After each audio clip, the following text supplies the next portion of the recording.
Good evening, everyone, and welcome once again to Wacky Wednesday. Wondering why I'm saying good evening instead of good morning as I usually do? Well, because today is a special day. Today is 14th of August. On 15th of August 1947, 73 years back, India awakened to freedom. And 14th of August was that special eve when everybody was eagerly waiting to throw away 300 years of British rule and welcome freedom. So I decided today is the best day to pay a tribute to my Janmabhoomi, my Matrubhumi, my Bharat Ma. Specifically to its entertainment, media, financial, and fashion capital. You guessed it right. I grew up in Mumbai. So I am going to share the lessons I learned as I crisscross through this city of contrast on its trans-island local trains, locals as we Bombaya call them. The local train taught me many a lesson, just like the river taught Siddharth, but in a little tapori way or rustic way. So the first lesson that the local taught me was to be punctual. In Mumbai, everything moves by the minute.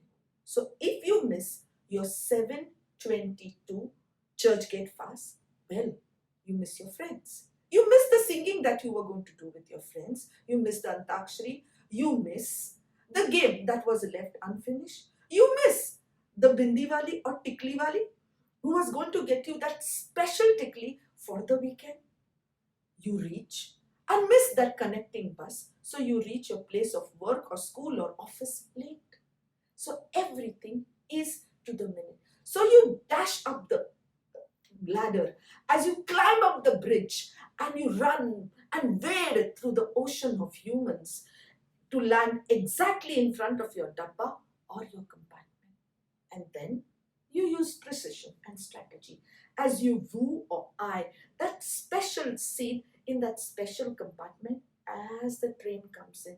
You pick up speed and you jump in even before the commuters come out and get in, wade in through the cellars and find your exact seat.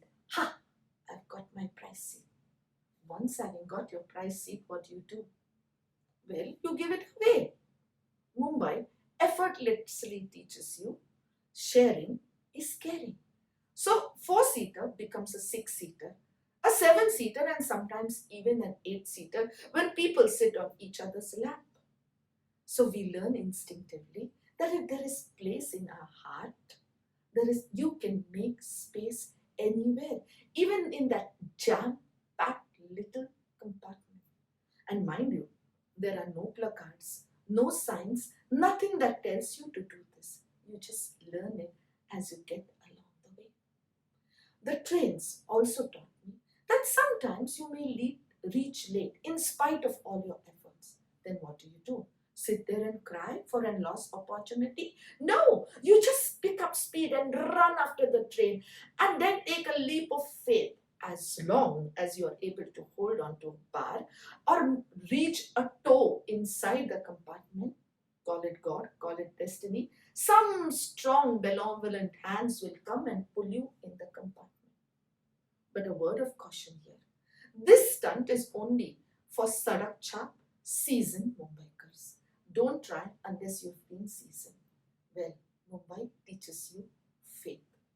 Mumbai also teaches you that sometimes you may not get a seat. So you are standing there packed as a sardine, grooving to the rhythm of the train as she moves. That time you learn to lift your vision from the mundane, mediocre to that which is important. To look above the towering heads to the blooms that you see on the trees outside the train. The purple flowers or the nice yellow blooms of the cassia. To lift your mind on the wings of imagination into the blue sky with its white clouds. Till date, if anybody asks me what do I remember as I travel to the train, I can remember all those blooms and the blue sky with its white clouds. It was beautiful. Of course there is filth.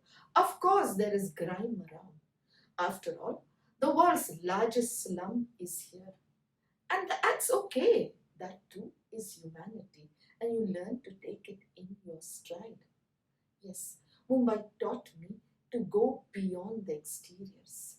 I hear my teenage kids talking about inclusivity these days. In that small little compartment, as we laughed, as we smiled, as we cried and shared each other's sorrows and joys, we were not aware of caste, creed, religion, color, nothing at all. We were just one big bhilpuri happily traveling in the local. It's when I flew out of my country and came out of Mumbai, I realized, oh my God, there is so much distinction and division among my countrymen.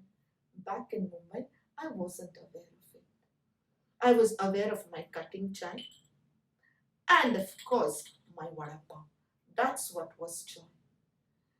Then Mumbai also taught me to see beyond the exterior into a person's heart and love.